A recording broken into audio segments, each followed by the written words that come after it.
Eu quero falar com vocês justamente sobre essa questão da transição que nós estamos vivenciando o ápice, sabe? O topo, o ápice da transição. E tudo isso, ele é muito marcante, muito, como é que eu vou dizer, impactante para a população, principalmente as que estão despreparadas. No geral, as pessoas assim que estão vivenciando essa experiência nesse planeta tridimensional, ela acha que aquilo que ela vê na frente dela, do espelho, tá, é tudo que existe. Então ela diz, só vendo para crer. Então, ela não sabe que o que ela vê aqui é só uma pequenina parte do que ela deveria ver. Mas a falta de conhecimento é resultante de um entorpecimento mental imenso. Então ela não consegue perceber nada além daquilo que os olhos nossos não têm alcance quase de nada. O campo frequencial que ele alcança é mínimo. Então, quando ele acredita que só o que ele vê é que existe, o que acontece é que ele não vê nada, né? Praticamente nada. Então é importante entender que além do limitado do plano físico de 3D, da manifestação nossa aqui física, existe muito mais. Então entenda que o significado realmente do salto quântico consciencial é exatamente o que representa na sua vida, que é quando a mente se abre para entender o real, aquilo que existe.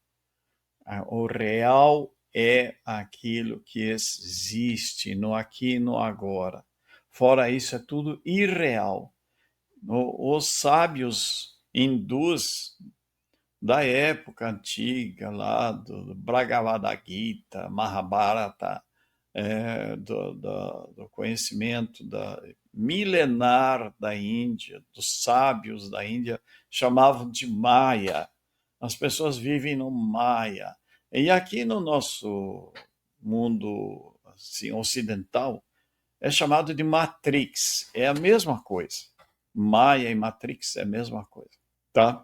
Então, as pessoas vivem presas dentro dessa Matrix, achando que esse corpo dela é tudo que existe. E por isso ela tem medo da morte, ela não sabe do amanhã, não conhece o seu passado, não conhece nada.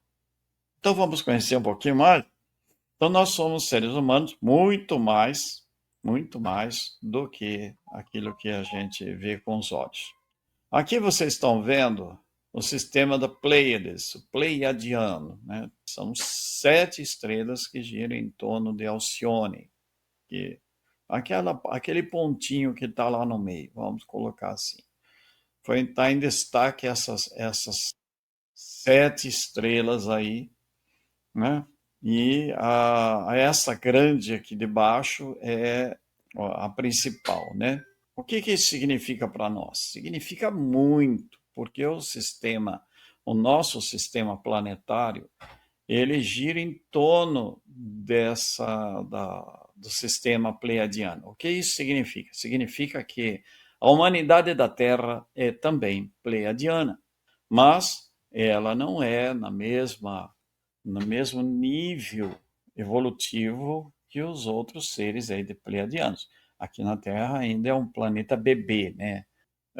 O giro do planeta Terra e o sistema solar em torno de Alcione demora cerca de 25.600 anos, aproximadamente, porque tem variações.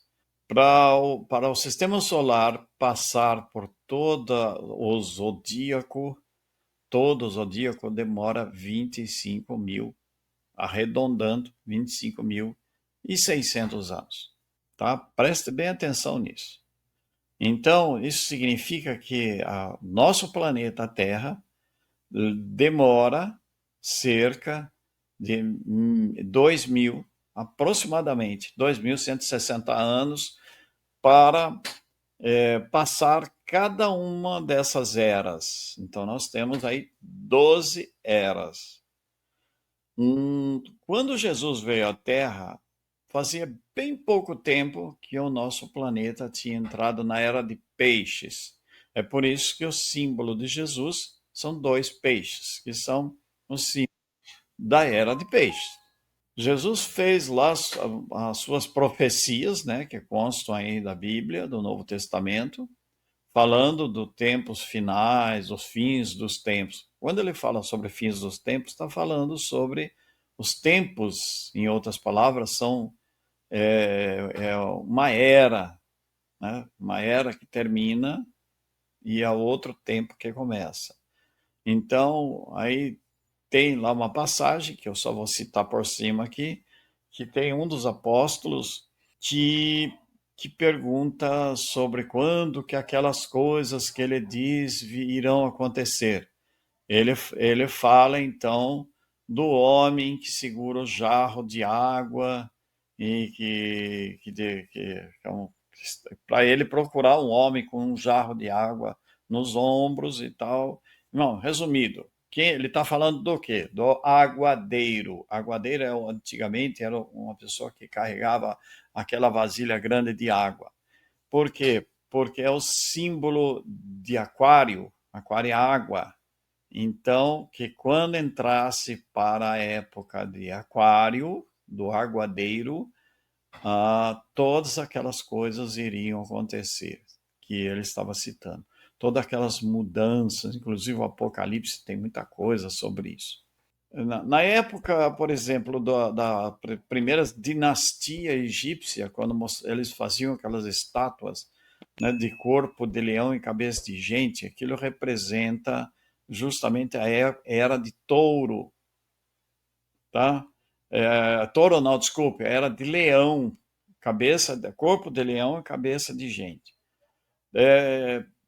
Tem outros momentos, como Moisés, por exemplo, o povo adorava o bezerro de ouro. O bezerro de ouro representa um animal, o touro, né, um bovino, e era de ouro. Por que era o bezerro? Porque era no início da era de touro. Então ele era ainda um bezerro.